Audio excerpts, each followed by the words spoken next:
Bwana, mambo vipi? Ni Wanakidi hapa kutoka Safari ya Wasomi, na leo niko ndani ya Shai Town, mji uliobarikiwa kuwa na madini ya almasi pamoja na dhahabu. Niko hapa na wasomi, ningependa kujua mawili matatu kutoka kwao. Naomba tukawasikilize wasomi ndani ya Shai Town. Bwana, mambo vipi? Asante. Wewe nani, unatokea wapi? Naitwa Daniel Amos Arika, mimi ni mwanafunzi wa Kampala International University in Tanzania. Ukipenda unaweza kuita KIUT.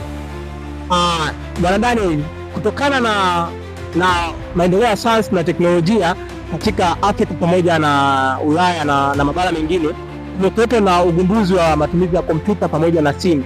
Je, wewe unafikiri ya kwamba matumizi ya teknolojia especially kwenye masuala ya simu na kompyuta ni nyanja bora ya kujifunzia kwa mtoto anayesoma kidato cha kwanza hadi cha 4 au anayesoma advance?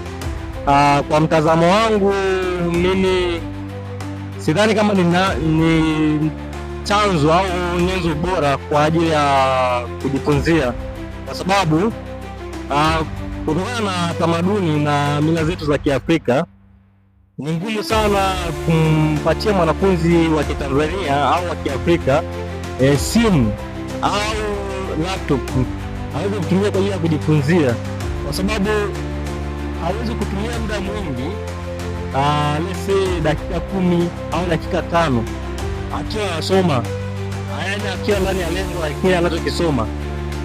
Ambacho utakigundua baada ya kuwa umerudi mara dakika 10 au dakika 5 hizo, anakuwa ameshatoka ndani ya lengo. Kwa actually hatakuwa ndani ya lengo mahususi la yeye kutumia kompyuta au kutumia simu kwa ajili ya kujifunzia. Badala yake atajikuta anaathirika na vitu ambavyo atavikuta mitandaoni. Tunajua kwamba kwenye mitandao ya kijamii au kwa online muda mwingi kuna vitu vingi sana vinakuja, ambavyo vitu vingine unaweza kuvitafuta wewe mwenyewe au vitu vingine vinakuja kama notification. Wakisha click tu pale itampeleka kwenye link na palikuta ametoka ndani ya lengo, kile alichokuwa akisoma kipo nje kabisa. Na sometimes mtu anaweza kusema kwamba aje akiwa offline. Hata kama akiwa offline ndani ya simu au ndani ya PC kuna magame, ni mwanafunzi ambaye bado yuko undercare, bado anahitaji usimamizi. Na ndio maana ukiangalia wanafunzi sekondari na advance bado wanasimamiwa kwa viboko, kupelekwa darasani kujisomea. Sisemi kwamba wanafunzi wa advance au sekondari kwamba hawajitambui. Hapana, wanajitambua, ila majority yao hawajitambui. Wewe utajikuta ile lengo la yeye kutumia PC au kutumia simu linakuwa sile ambao wewe umempatia nini? Umempatia simu au umempatia ile PC.